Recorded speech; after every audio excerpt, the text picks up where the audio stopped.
Advocate K Anilkumar നമ്മോടൊപ്പം. Advocate K Anilkumar, vigilance അന്വേഷിക്കണമെന്നായിരുന്നു നേരത്തെ ആവശ്യപ്പെട്ടിരുന്നതെങ്കിൽ മാത്യു കുഴൽനാടൻ ഇപ്പോൾ വിധി പറയാൻ വെച്ച ദിവസം വിജിലൻസ് കോടതി തന്നെ ഇക്കാര്യം അന്വേഷിക്കണം എന്ന് ആവശ്യപ്പെടുകയാണ്. കോടതിക്ക് എല്ലാ വിവരങ്ങളും കൈമാറാം എന്നും മാത്യു കുഴൽനാടൻ പറയുന്നുണ്ട്. താങ്കൾക്കറിയാവുന്നതുപോലെ ധാന്തുമണൽ ഖനനത്തിനായി CMRL കമ്പനിക്ക് അനുമതി നൽകിയതിന് പ്രതിഫലമായി മുഖ്യമന്ത്രിയുടെ മകൾക്ക് മാസപ്പടി ലഭിച്ചു എന്നുള്ളതാണ് ഹർജിയിലെ പ്രധാനപ്പെട്ട ആരോപണം. അക്കാര്യത്തിൽ കോടതി അന്വേഷിക്കണം, വിജിലൻസിനെ വിശ്വാസമില്ല മാത്യു കുഴൽനാടൻ. ഇപ്പോ ശ്രീ മാത്യു കുഴൽനാടൻ ഉന്നയിക്കുന്ന ആരോപണത്തിന്റെ ആദ്യ ഭാഗം ബഹുമാനപ്പെട്ട കെ കരുണാകരനും ഉമ്മൻചാണ്ടിയും ആന്റണിയും ഉത്തരം പറയേണ്ട ചോദ്യങ്ങളാണ്. CMRL എന്ന് പറയുന്ന കമ്പനിക്ക് കേരള ചരിത്രത്തിൽ അനുകൂലമായ തീരുമാനമെടുത്തിട്ടുള്ള സംവിധാനം UDFന്റെ 3 മുഖ്യമന്ത്രിമാരാണ് എന്ന കാര്യത്തിൽ തെളിവുണ്ട്.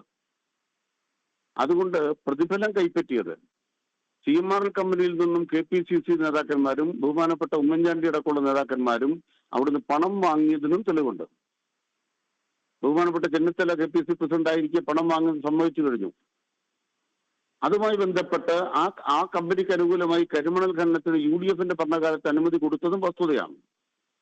അതുകൊണ്ട് കുഴൽനാടന്റെ ആരോപണം യഥാർത്ഥത്തിൽ ചെന്ന് തെറിക്കുന്നത് വസ്തുതാപരമായി UDF ഭരണത്തെക്കുറിച്ചാണ്. മറിച്ച് LDF ഭരണകാലത്ത് ഏതെങ്കിലും ഘട്ടത്തിൽ CMRLന് അനുകൂലമായി എന്തെങ്കിലും ഒരു തീരുമാനം എടുത്തതായി ഒരു തെളിവും നമ്മുടെ മുമ്പിലില്ല. തെളിവിന് കോടതിക്ക് കൊടുക്കാമെന്ന് പറഞ്ഞാൽ അദ്ദേഹം കുഴൽനാടന്റെ കയ്യിൽ ആരും പിടിച്ചിട്ടില്ലല്ലോ.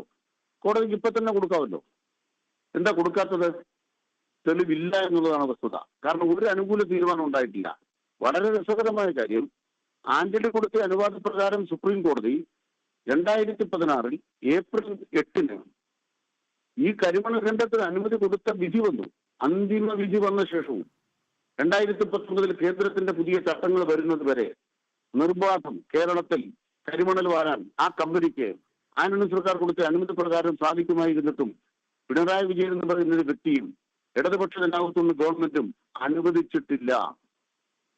അതുകൊണ്ട് നിയമപരമായി CMRLനെ സഹായിക്കുക പോലും ചെയ്തിട്ടില്ല എന്നതിന് പോസിറ്റീവായ തെളിവ് കൊടുക്കാനുമുണ്ട്. അഴിമതി നടത്തിയിട്ടില്ല മാത്രമല്ല, നിയമം അനുവദിച്ചിട്ടും സുപ്രീം കോടതി അനുവദിച്ചിട്ടും CMRLനെ ഇടതുപക്ഷം സഹായിച്ചിട്ടില്ല എന്ന് തെളിയിക്കാനും വന്നു. അതുകൊണ്ട് തന്നെ കുഴൽനാടന്റെ എല്ലാ ആരോപണങ്ങളും ചെന്ന് കൊള്ളുന്നത് ആന്റണിയുടെയും ഉമ്മൻചാണ്ടിയുടെയും കരുണാകരന്റെയും ഭരണകാലത്തെ UDFന്റെ ഇടപാടിലേക്കാണ്.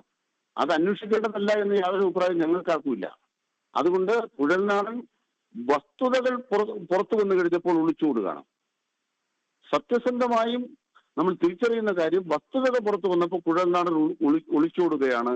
കുഴൽനാടൻ മാത്രമല്ല, CMRLുമായി ബന്ധപ്പെട്ട് ഇടതുപക്ഷത്തിന് നേരെ വിരൽ ചൂണ്ടുന്ന മുഴുവൻ ആളുകളും പരാജയപ്പെട്ടിരിക്കുന്നു. ഇത് വളരെ പ്രധാനപ്പെട്ട ഒരു ഘട്ടമാണ്.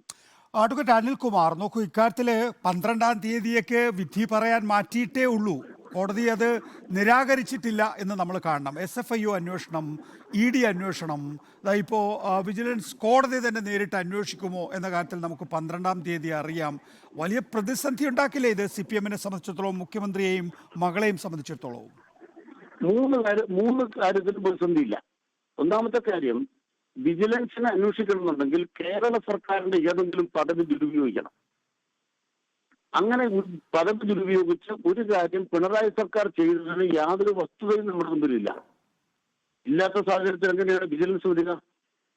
രണ്ടാമത്തെ പ്രധാനപ്പെട്ട കാര്യം SFIO ആണ്.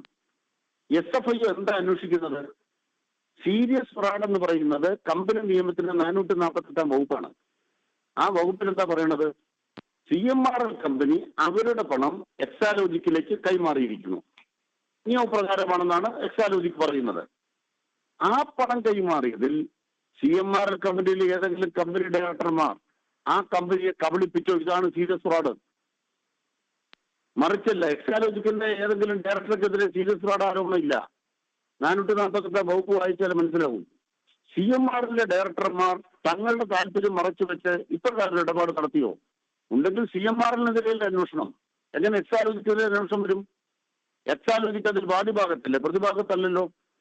അപ്പൊ എക്സാലോജിക്കിന്റെ പേരിൽ സീരിയസ് ഫ്രോഡ് എന്ന് പറയുന്ന കമ്പനി നിയമത്തിന്റെ 448-ാം വകുപ്പ് നിലനിൽക്കാനേ പോകുന്നില്ല.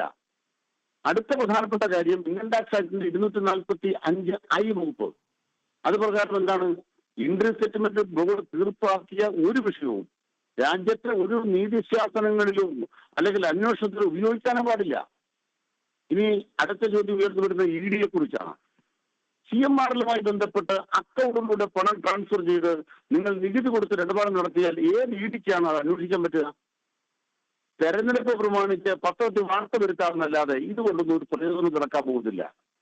തൊടാനാവാത്ത ഉയരത്തിൽ നിയമത്തിന്റെ മുമ്പിൽ ഇക്കാര്യത്തിലെല്ലാം എക്സാലോജി കമ്പനി ഒരു കുറ്റവും ചെയ്തിട്ടില്ല, മുഖ്യമന്ത്രിയുടെ മകൾ ഒരു കുറ്റവും ചെയ്തിട്ടില്ല.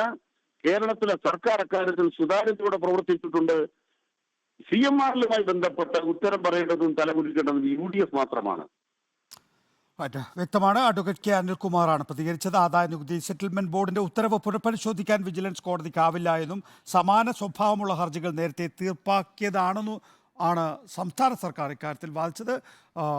മാത്യു കോൾനാടനെ സംബന്ധിച്ചിടത്തോളം വിജിലൻസ് അല്ല, വിജിലൻസ് കോടതി തന്നെ നേരിട്ട് ഇക്കാര്യം അന്വേഷിക്കണമെന്ന വാദത്തിലേക്ക് എത്തുകയും ചെയ്തിരിക്കുന്നു.